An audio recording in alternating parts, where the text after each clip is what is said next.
صلى على النبي.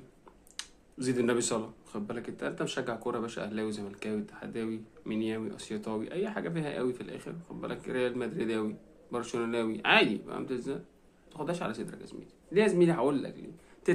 تتعب ليه؟ استفدت يا باشا؟ انت فور فن. يعني يورجن كلوب لما سالوه مره الدنيا بايظه قالوا له مش عارف يعني لا الدنيا بتنعكش، قال لك يا باشا انتوا بتتكلموا في ايه؟ احنا لعبه ترفيهيه، احنا بنرفه على الناس مش بنخنق الناس. فهي اللعبه بالراحه. دلوقتي بقى ايه نظام ادفع عشان تشجع؟ ما الشغل كده مش نافع معانا. لا يا باشا عادي يا باشا، كسبت خسرت ظبط خلاص عادي يعني. ما تبقاش اوف مود وتقفل الدنيا. لو زملكاوي هو الزمالك بيقفلك من الحياه مبدئيا يعني. فلا عادي فور فان يا باشا، والدنيا حلوه واضحك وكركر وبتاع. هما الساعتين اللي اتفرجت عليهم اتضايقت خلاص خلصت الحكايه، فرحان افرح لك شويه وخلاص خلصت. لان هي مش مستاهله صدقني. احنا عندنا سواد في الدنيا الحمد لله رب العالمين يعني، بس احنا داخلين على حاجات محدش فاهمها، محدش عارف هو رايح فين. كلها ماشيه محدش عارف هو رايح فين. تمام. فهي مش ناقصه.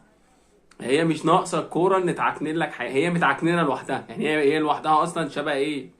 شبكه ببعضها كده تحاول تحلها يعني. فمش هتيجي الكوره تروح جايه منيلها اكتر او بلاها فانت هتروح في داهيه خالص.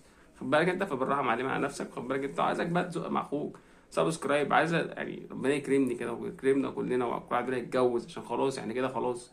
خلاص هنولع. خد بالك انت، فلايك يا زميلي وسبسكرايب كده يعني لله، اعتبره لله. خد بالك انت يعني زق مع اخوك عشان كلنا نزق مع بعض.